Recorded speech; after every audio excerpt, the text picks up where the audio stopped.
think it's really important, just so people can see, that just because you have a disability, it won't stop you getting anywhere or doing what you want to do. This National Inclusion Week, we wanted to understand more about disability. So we spoke to several colleagues about their lived experiences. Here's our conversation with Ross about hearing loss. I acquired a severe, profound level of hearing loss when I was 21 after having bacterial meningitis. So I wear 2 hearing aids, and yeah, they're quite good at helping me kind of just have day-to-day conversations. I don't know what I would do without my hearing aids. They're like essential to helping me get by. How does hearing loss affect your day-to-day? First thing I do when I wake up is put my hearing aids in. It's the last thing I do when I go to bed at night is I take them out and put them on the bedside cabinet beside me. In terms of how, if I didn't have my hearing aids, it would be a completely different conversation, but in terms of my day-to-day with my hearing aids in, I'm generally okay with most things. Things like going swimming, for example, getting in the shower, talking on the telephone. There's certain things that take a bit more time, a bit more effort, but generally I can get by just fine just by having my hearing aids. If you could have people know one thing about hearing loss, what would it be? When people say deaf or hearing loss, I think generally for me that means 2 different things, but I think the majority of people would think it's all one thing. But I mean, hearing loss is such a massive spectrum. Lots of people may wear hearing aids. They are tuned personally and individually for them. So if somebody was to say that they have hearing loss, that could be a very mild hearing loss. Or in my example, I say hearing loss, but it's a severe, profound level of hearing loss. But because I acquired my hearing loss, well into my, early adult life, my speech and language development wasn't affected.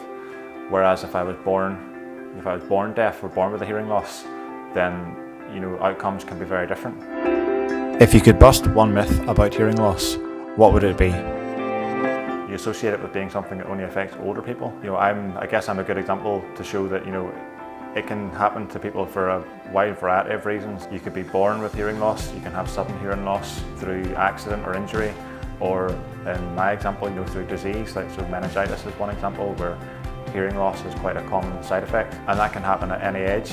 There's no, it's more frequent and it's more common as you get older, but it's not exclusive to older people. And I think sometimes people can be surprised when they see a young person with hearing aids, but I think there's definitely a misconception that it will only affect people when they reach a certain age, and I think that leads to people not taking it seriously and not looking after their hearing health and getting regular hearing checks.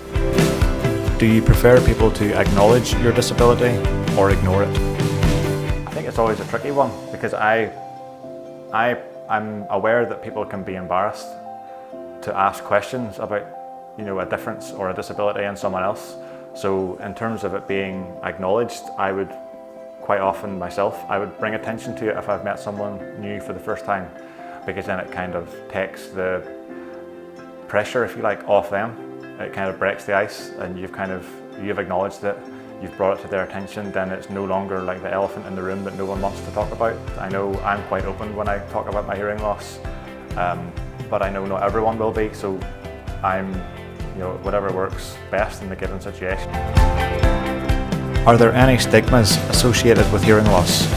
I would say that the most annoying one is that you are less intelligent, or because your ears don't pick up sound as well as someone else's ears, that you then become less able, less intelligent, lesser in some way, when really that's not the case. Hertfordshire County Council is a disability confident employer. Visit our website to have a look at our current vacancies.